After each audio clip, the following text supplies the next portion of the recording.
So, I guess it's day 2.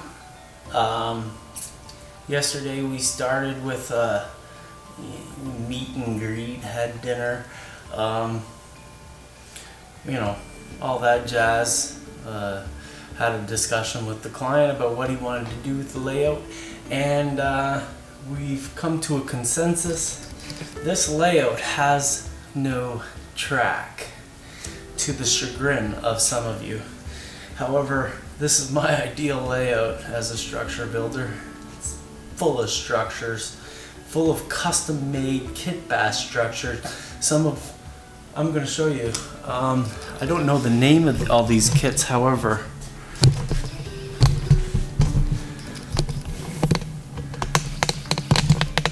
As you can see there in the corner, those are custom-made faller kits that are combined. 3 and 4 kits put together. Same with over here. So as you can see, many of these buildings are custom made.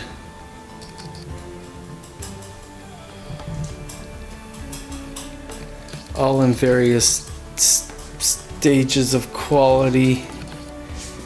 You see basically all eBay stuff. You can see some of these are not totally done. Okay, look at that one. All the different colors onto it, but it still looks like a good building when it comes down to it. I'm sure this one was created and bought off of eBay. But you can see my buildings fairly easily. Guess which ones they are, you dirty dog.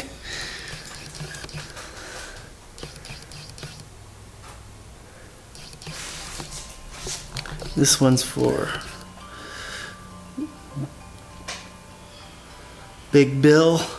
This is a downtown deco kit that I was making earlier in the year. Showed him part of it.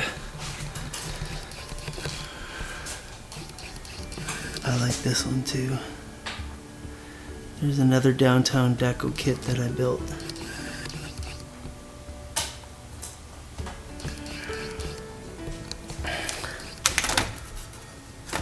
Oh.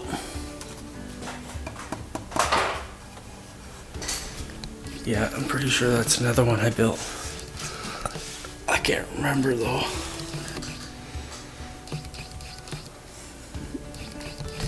So, this is day 1, so we're not going to show the whole layout. Just going to show some of it. So, as you guys know, I built some buildings, like I said over there. But our main structure that we built for this client is the Chicago L. And that is going all through the layout. So it's basically my task is adding this track to the layout. That's not all set in stone there. It's a little wavy. I can see it too.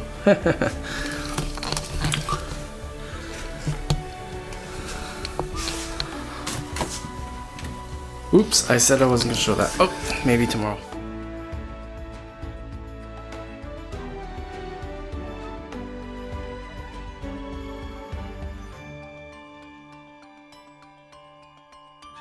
So when I arrived at the layout, the first thing the owner says to me was, we got to make a list of products that we've got to buy so that we can, finish around the building, the sidewalks, all these little details and stuff like that. And of course I told him, well, I don't really buy that stuff, I just make it.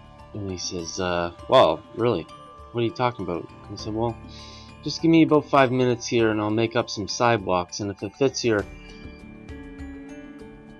if it passed the test, then we'll use them, okay? And it'll be free. And he says, okay. Well, it's not really free because it takes my time to build it, but how long does this stuff really take to make? So I set about making a bunch of sidewalks and different objects to go around the building, and I'm pretty sure the client's going to be happy with the outcome look. Pretty sure we're going to be able to finish this scene too in this video. I don't know, not completely, I'm close enough.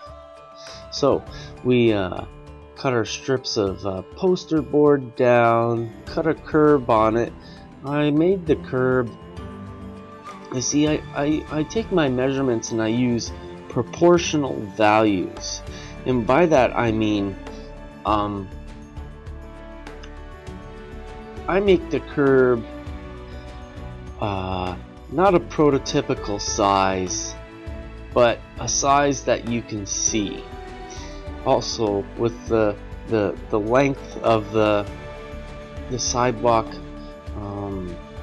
I don't know what to call them, panels, sections. I made them specifically about 3/4 of an inch long, and to you prototype modelers, that might be way out of whack, but to the eye, it's pleasing and it's proportional. So that's the way I do it. I don't go for prototype because prototype sometimes looks a little bit too small, and I use my modeler's license to just focus on looking good. So we made our sidewalks. The client wanted me to pull out a model at the end of his layout and reset it with this big building that just arrived this week in the mail. So I set about pulling out the gray plastic sidewalk that is, you know, I don't like it. I'm sorry. I don't like the color gray as a sidewalk. I don't like the size of it because I find it just doesn't look proportional at all. So I made my own. I used my own aged concrete that I've mixed up. I had mixed up at Lowe's. I'd love to support the hobby paint industry, but I can't buy little bottles every single week for $10 a piece. When I can buy a big can every 6 months for $15. So that's what we do. So I'm just putting down the sidewalks, matching up the holes in the table from where the street lights already were, because there's lots of lighting on this layout. Before I got here, I have to pull it apart, put it back together, and all that jazz. So just putting together the street lights here.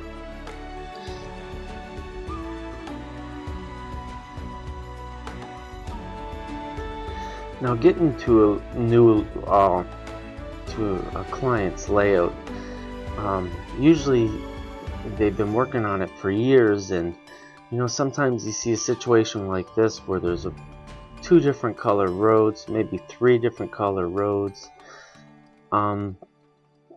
Everything that I work on this layout is going to try to match the colors. So I went through the train room and I found this piece of parking lot, a bush parking lot sheet, and I finished the road the proper gray color into the sidewalk.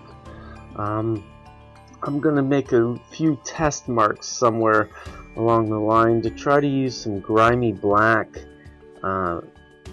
toned down with some white to try to get those lines to be less stark in between. Of course, we can all make the story that the asphalt crew worked on only certain sections and stuff like that, and that's believable. However, I'm going to try to take those stark lines and make them fade to gray, so to speak.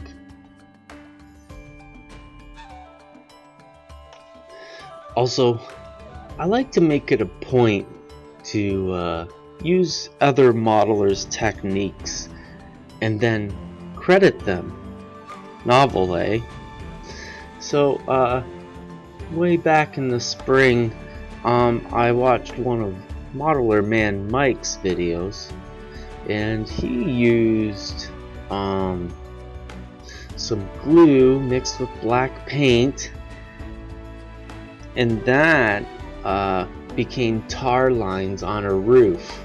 So I'm gonna put tar lines in between our sections of sticky road, and that should do our nice tar lines. So Modeler Man Mike, there's your cred.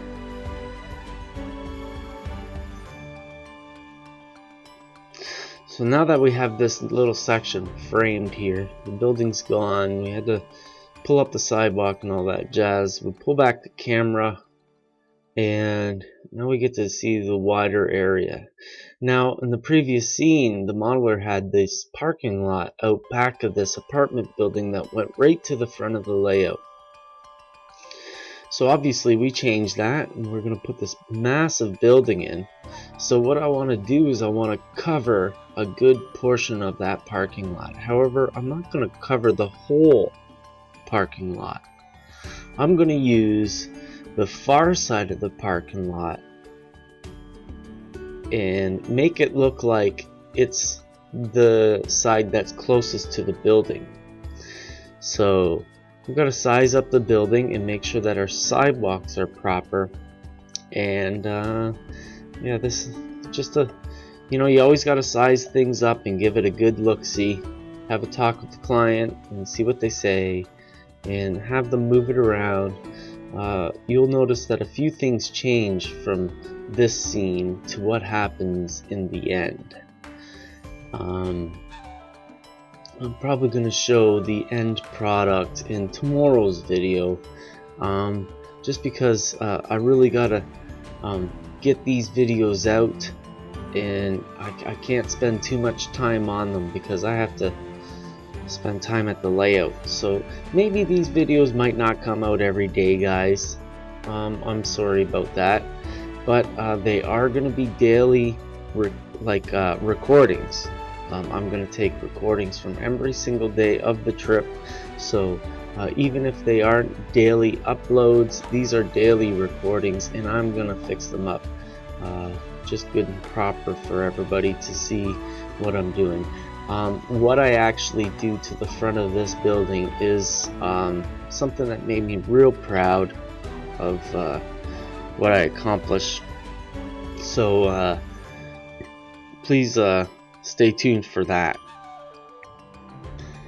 As a little bit of a teaser, we can see that I put the awnings on the entrance of the buildings, which really brings it out. I don't have, oh, the hangers are in this video.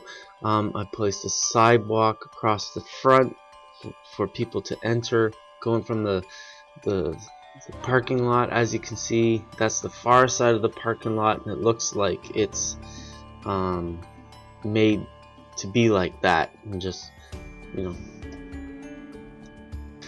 Okay folks, so that's the end of day 2.